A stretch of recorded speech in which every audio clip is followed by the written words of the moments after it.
नमस्कार, आप देख रहे हैं 4 PM और मैं हूं आपके साथ निधि तिवारी। मोदी जी ने कहा था कि संसद में बैठने के लिए अच्छे आचरण की जरूरत है। इसी से पता चलेगा कि कौन यहां बैठने लायक है और कौन बाहर बैठने लायक है। लेकिन उन्हीं की बातों की धज्जियां कैसे उन्हीं के सांसद ने उड़ाई, कैसे लोकतंत्र के मंदिर कहे जाने वाले संसद की गरिमा को तार तार कर दिया, कैसे एक समुदाय विशेष के सांसद को अपशब्द कहे, आप अच्छे से देख चुके हैं। ऐसी निर्लज्जता की हद पार की कि उनकी वजह से रक्षा मंत्री राजनाथ सिंह को भरे सदन में माफी मांगनी पड़ी। देश के नए संसद भवन में जिस समय महिला आरक्षण बिल को पास करवाकर इतिहास लिखा जा रहा था, ठीक उसी समय भाजपा सांसद रमेश बिधूड़ी ने बसपा सांसद दानिश अली को लेकर ऐसी अभद्र टिप्पणी की जिस पर पूरे देश में गुस्सा है। बीजेपी सांसद रमेश बिधूड़ी के विवादित बयान पर बवाल मचा हुआ है। सभी विपक्षी पार्टियों ने इस बयान को लेकर बीजेपी पर निशाना साधा है। साथ ही लोकसभा स्पीकर से रमेश बिधूड़ी पर कार्रवाई करने की मांग भी की गई है। तो वहीं बात करें दानिश अली की, तो वो इस घटनाक्रम से इतना ज्यादा आहत हुए हैं कि कल जितने भी इंटरव्यू दिए, ज्यादातर में उनके आंसू छलक उठे। उन्होंने तो यहां तक कह दिया कि अगर रमेश बिधूड़ी पर उचित कार्रवाई नहीं होती तो वो विचार करेंगे अपनी सदस्यता छोड़ने पर। वहीं उनकी बातें सुनकर हर कोई दुखी था और इस बीच उनका मन हल्का करने के लिए राहुल गांधी अचानक उनके आवास पर पहुंचे, उनसे मुलाकात की। राहुल गांधी दानिश अली से मिलने के लिए न सिर्फ पहुंचे बल्कि उन्हें गले भी लगाया और कहा कि नफरत की बाजार में मोहब्बत की दुकान है। कांग्रेस ने ये तस्वीरें ट्विटर पर शेयर भी की और शेयर करते हुए लिखा कि कल भरी संसद में भाजपा सांसद रमेश बिधूड़ी ने दानिश अली जी का अपमान किया था, उन्हें बेहद अमर्यादित और असंसदीय अपशब्द कहे थे। उस समय भाजपा के 2 पूर्व मंत्री भद्दे ढंग से हंसते रहे। रमेश बिधूड़ी की ये शर्मनाक और ओछी हरकत सदन की गरिमा पर कलंक है। कांग्रेस देश भर के साथ लोकतंत्र के मंदिर में नफरत और घृणा की ऐसी मानसिकता के सख्त खिलाफ है। तो वहीं दानिश अली ने भी राहुल गांधी से मिलकर बहुत वो खुश नजर आए, उनका हौसला बढ़ा हुआ नजर आया और उन्होंने भी ट्वीट करते हुए लिखा कि आप अचानक आ गए, मेरा हौसला बढ़ा गए, नफरत हारेगी, मोहब्बत जीतेगी। अब ये ट्वीट करने के बाद दानिश अली को मतलब ऐसा लगा कि जैसे कोई तो है जो उनका साथ देने वाला है, कोई तो है जो उनके साथ खड़ा हुआ है। वहीं मुलाकात के बाद भी उन्होंने काफी कुछ कहा मीडिया के सामने, अब वो भी सुनिए। राहुल जी कल सदन में नहीं थे, मेरा तो मोबाइल भी बंद था, मेरी किसी से बात नहीं। वो खाली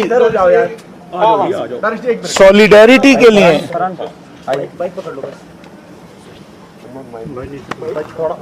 मेरा हौसला बुलंद करने के लिए वो यहाँ आए कि अपने आप को अकेला मत समझिए। इस देश के का हर वो व्यक्ति जो देश के लोकतंत्र में विश्वास रखता है वो आपके साथ खड़ा है।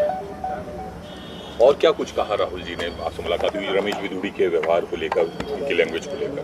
उन्होंने इतना ही कहा कि इसको दिल पे मत लीजिए, अपनी सेहत का ख्याल रखिए। दानिश जी आज लेकिन दिल पे लगने वाली बात तो है, दिल पे लगने वाली बात है। आज दिन भर काफी हलचल होती रही, आपने प्रेस कॉन्फ्रेंस की, उसके बावजूद भी काफी राजनीतिक प्रतिक्रिया आई और विपक्षी दलों ने काफी विरोध भी किया है, इस बयान का मांग की जा रही है अलग अलग तरह की। अब आप जब शाम हो गई है, किस तरह से इस पूरे प्रकरण को देख रहे हैं? आगे क्या एक्शन होना चाहिए, आप क्या चाहते हैं? मुझे इस बात का थोड़ा रिलीफ मिला है कि मैं अकेला नहीं खड़ा, कि पूरा विपक्ष की सॉलिडेरिटी मेरे साथ है और मैं अकेला नहीं हूं। वो जो हमला है वो मेरे ऊपर अकेले के ऊपर नहीं है, वो खाली दानिश अली के ऊपर वो हमला नहीं, वो हमला इस लोकतंत्र पे है, वो हमला संविधान पे, वो हमला जो नफरत की दुकानें सड़कों पर लगती थी, वो अब नफरत की दुकान इस अमृतकाल में, इस नए भारत के नए संसद के परिसर में लगनी शुरू हो गई, इसका मुझे अफसोस। तो दानिश अली कहते हैं कि राहुल गांधी मेरा हौसला बुलंद करने के लिए यहाँ पर आए। उन्होंने ये भी कहा कि मैं अकेला नहीं हूँ, इस देश का हर व्यक्ति जो देश के लोकतंत्र में विश्वास रखता है वो आपके साथ खड़ा है। ये बातें राहुल गांधी ने कही और इसके साथ ही ये भी कहा कि ये सब चीज़ें दिल पर मत लीजिएगा और अपनी सेहत का ध्यान रखिएगा। ये सारी चीज़ें राहुल गांधी ने कही और वो उनसे मिलने पहुंचे, गले मिले और उनका हौसला बढ़ाया। लेकिन भाजपा ने इसे भी चुनावी स्टंट बता दिया। बताइए, भाजपा नेता हैं और पूर्व कैबिनेट मंत्री है मुख्तार अब्बास नकवी। उन्होंने देखिए क्या ट्वीट किया है। ट्वीट कर लिखा है कि कांग्रेस में शामिल होने के लिए इतना ड्रामा कमाल है। मतलब वो इसे ड्रामा बता रहे हैं, लेकिन जाहिर सी बात है अब ड्रामा कंपनी वालों को सभी अच्छी बातें ड्रामा ही दिखेगी, लेकिन अब उनका तो कुछ नहीं कर सकते। फिलहाल दानिश अली पर संसद में दिए गए आपत्तिजनक टिप्पणी मामले में कई सदस्यों ने लोकसभा अध्यक्ष ओम बिरला को पत्र लिखकर मामले को सदन की विशेषाधिकार समिति के पास भेजने की मांग की है। तो वहीं लोकसभा में कांग्रेस के नेता अधीर रंजन चौधरी, टीएमसी सांसद अपरूपा पोद्दार, डीएमके सांसद, तो वहीं एनसीपी नेता सुप्रिया सुले ने इस मुद्दे पर ओम बिरला को पत्र लिखा है और मांग की है कि मामले को विशेषाधिकार समिति के पास भेजा जाए। इसके अलावा कई और विपक्षी दलों ने भी इस मामले को लेकर कार्रवाई की मांग की है। फिलहाल लोकसभा स्पीकर ओम बिरला ने बिधूड़ी को कड़े एक्शन की चेतावनी दे दी है। तो वहीं मामले की तूल पकड़ने के बाद और राहुल गांधी के मुलाकात करते ही रमेश बिधूड़ी को भाजपा ने कारण बताओ नोटिस भी जारी कर दिया है और अब बिधूड़ी से 15 दिन में जवाब भी मांगा गया है। लेकिन पूरे विपक्ष ने इस मामले को विशेषाधिकार समिति के पास भेजने की मांग की है। तो अगर ये मामला विशेषाधिकार समिति के पास भेजा जाता है तो बिधूड़ी की मुश्किलें काफी ज्यादा बढ़ सकती हैं, क्योंकि विशेषाधिकार हनन का दोषी पाए जाने पर सांसद को निलंबित भी किया जाता है, उसे संसद से बाहर भी किया जा सकता है। इसके अलावा सांसद को जेल भी भेजा जा सकता है। हालांकि ये सब कुछ विशेषाधिकार समिति पर निर्भर करता है कि वो क्या फैसला लेता है।